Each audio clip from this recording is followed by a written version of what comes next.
Alright, guys, i-configure ko yung router na dumating kanina para deploy ko na sa isang client ko na nakakonect sa internet. Alright, so muna connect muna tayo sa router.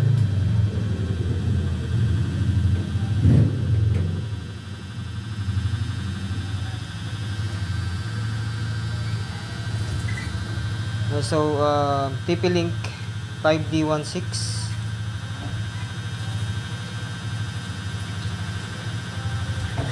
So, connected na. Or, pwede rin naman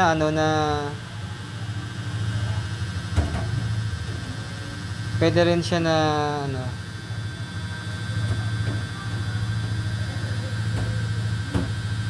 pwede mo rin siyang i-scan.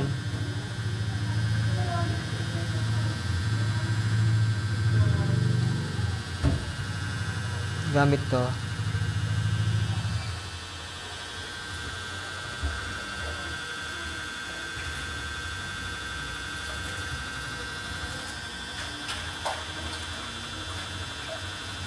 Yan.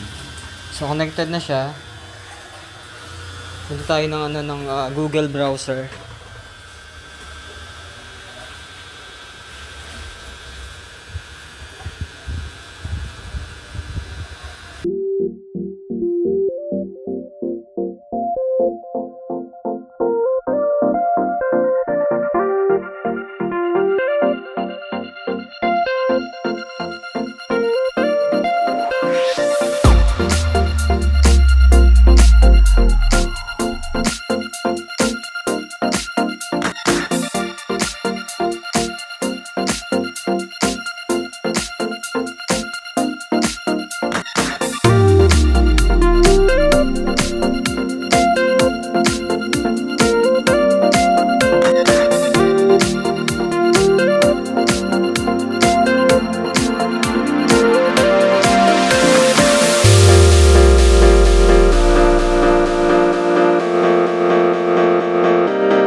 save. Ayan. So, na-save na siya. Punta ka ng internet. Tingnan natin yung kanyang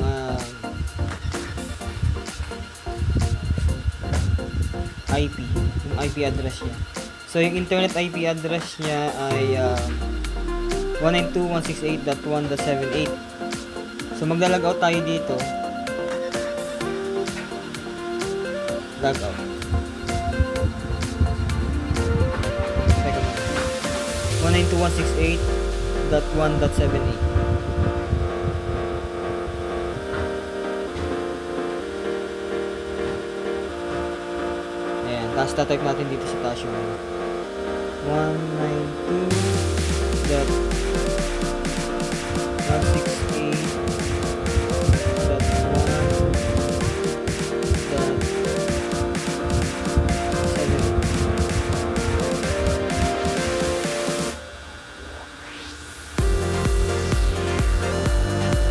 Alright. So, yan. Ibig sabihin, kahit nasan ka, kahit nasa malayo ka, type ko lang yung IP na to. Pwede mo na siyang ma-remote. Makita kung ilan yung nakakonect. O kaya, mag-reset ng password.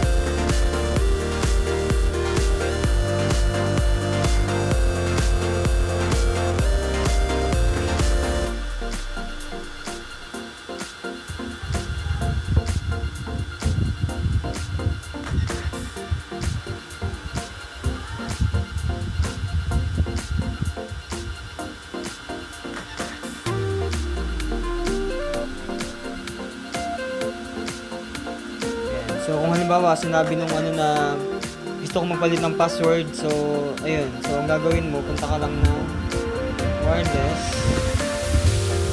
Kung ano yung gusto niyang SSID, o kaya gusto niyang papalitan ng SSID, o kaya gusto niyang papalitan ng password. Ayan. Mapapalitan mo siya kahit nasan ka. Basta may internet. Tapos, kung halimbawa naman na hindi siya makabayad ng maayos, pwede mo din siyang tanggalin dito. Itong naka-enable na to, i-uncheck mo lang, mawawala na siya ng internet. Pero, pwede mo pa rin siyang ma-remote basta nakabukas yung naka-power on.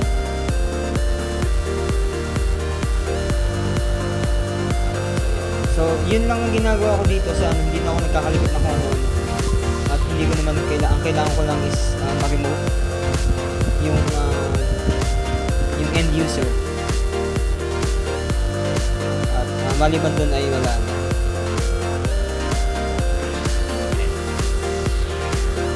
Alright, so maraming salamat sa panonood. Hanggang sa muli. God bless.